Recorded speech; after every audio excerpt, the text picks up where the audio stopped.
Hello, Gemini, Sun, Moon and Rising. These are your messages for November. So let's have a look what we have coming up for you.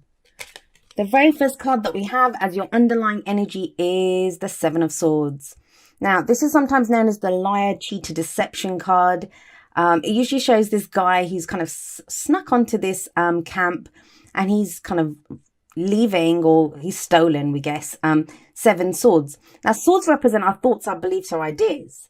So what else can this indicate if it's not lies? I mean, if this does refer to lies, when it shows up in a reading, those lies are going to be revealed. That's why this shows up. It's almost as if like we've caught this guy in the act of stealing, and the lies are exposed. So whether it's you, whether it's someone else, I mean, the energies work both ways, right? Whatever, if there has been some sort of deception that gets revealed. Now, this can also indicate, it doesn't have to be anything nefarious. It can be where we're not truly ready to face something yet because it feels too risky.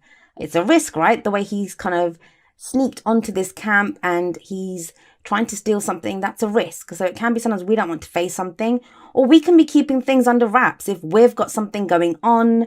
From looking at the rest of your reading, I do feel like it's something to do with relationships. We may not be fully revealing what we think, swords, right? We may not be revealing fully what we think at this time, and that's fair enough. Sometimes we are called on to be sneaky when this card shows up, that, we need a plan, be ready to act, to execute our plan, and keep it under wraps until we're ready to do so. But we'll see how this plays out in the rest of your reading. Now, coming up at the heart of your reading, we have the Queen of Cups. This is a very lovely energy. She's very loving, very caring, very nurturing. I say she, the Queen, it's a general reading, can apply to just about anyone. So if this is your energy, you may be feeling very much like her, very loving, very caring, very nurturing at this time. She's also very spiritual energy, also very healing energy. But she can refer to a healer. So there is this kind of sense of, if this is you, that you're like her, you're ready to give your cup of love or friendship to someone. There may be someone in mind, there may be someone in mind for you to hand that cup over to, or you may just be feeling like that in general, like you're ready to get into a relationship.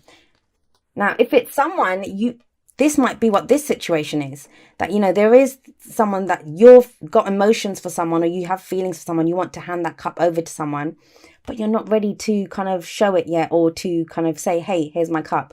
Now, this doesn't have to be you, right? This can be someone else. And if so, they may be a water sign, Pisces, Cancer, or Scorpio. It's cups.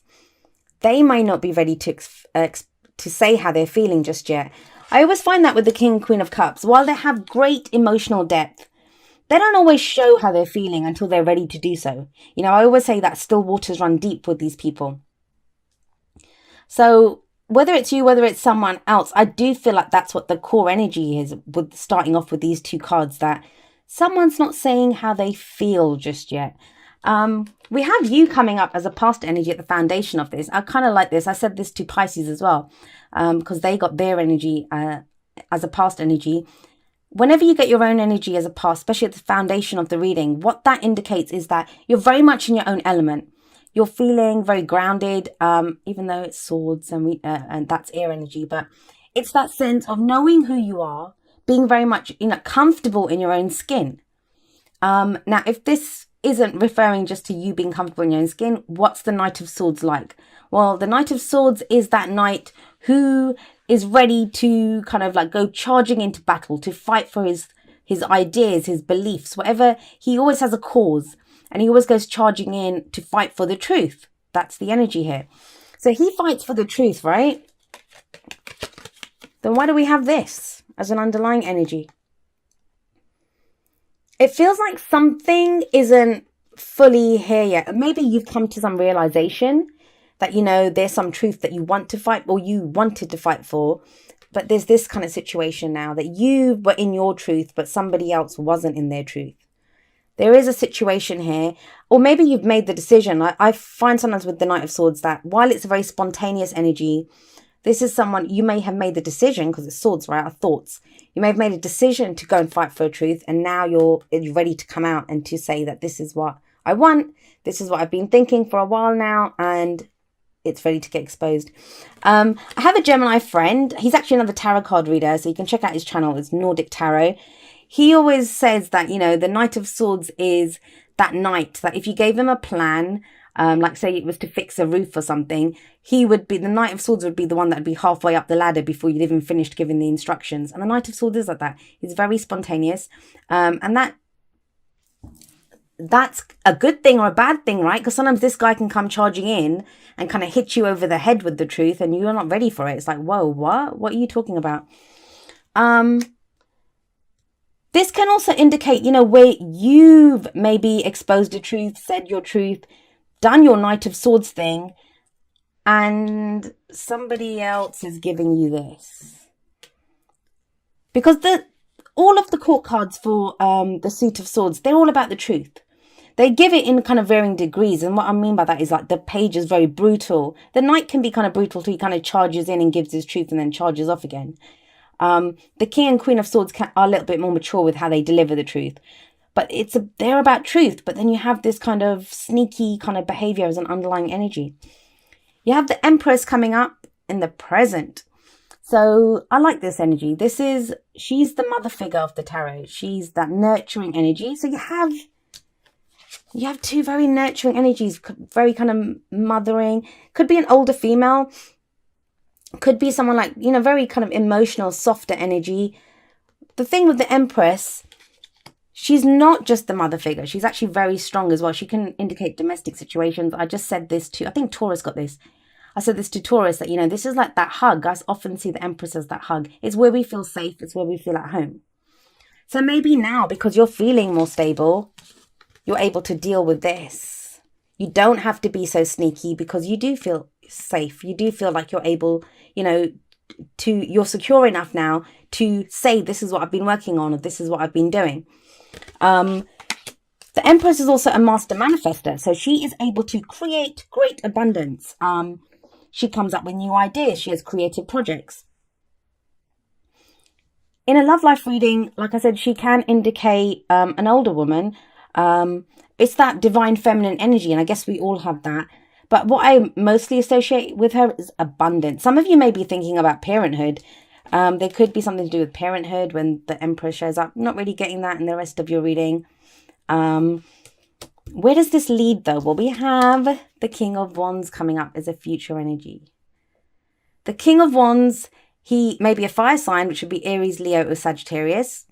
But in your spread, it kind of looks more like there's a lot of passive energy here, apart from the Knight of Swords. I'll get back to the King of Wands in a moment, but he's not passive. Look at him. He's kind of charging in with his sword raised, ready to go fight for what he believes in. But everything else is kind of passive. Like, you know, this is kind of sneaking off, sneaking around, not really showing what you're doing, not really showing your hand. The Queen of Cups, she has emotions that she's ready to give, but even she can stay kind of quiet about how she feels. The Emperor sits in her garden. I mean, it's the Emperor who comes in and organizes everything that she creates. She just creates it. She sits there enjoying the abundance that she creates. King of Wands, on the other hand, he's very independent. He's very confident. Wands energy, it's fire energy, and this is the energy that we put out into the world. This is also creative energy. So if this isn't kind of like a love life reading for a lot of you, then this is going to speak about creative projects, creative ideas, socializing, getting out and about at this time. I do feel with the King of Wands, though, this looks like a partnership to me. They're above each other. If she only gives her cup to someone that she deems worthy, like she likes to see what she gets first of all, the King of Wands here, he knows how to get what he wants. He's that energy of someone, like he walks into a room and all eyes are on him. He's very attractive. And I don't just mean like physically. He can attract whatever he wants. People, you know, things. He can attract it with his very charisma, with his energy. Wands is manifestation energy anyway. You have two cards of manifestation here. I mean, the King of Wands, he can, like I said, attract whatever he wants. But she's also the master manifester. So it's looking good.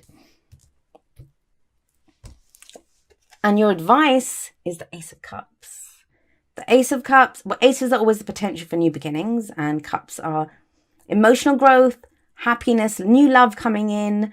There's something that makes us very happy, a new emotional cycle that begins, and it begins with great happiness, with great joy, with great love. Now, let's do a little recap here, because it all looks good, right? We have the Queen of Cups ready to give her cup. This could be that cup that's being offered.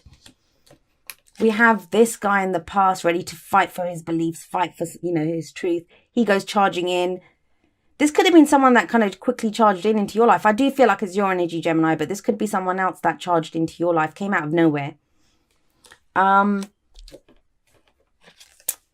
someone's not revealing fully what's going on. The Seven of Swords. That's what's kind of throwing the reading off a little bit.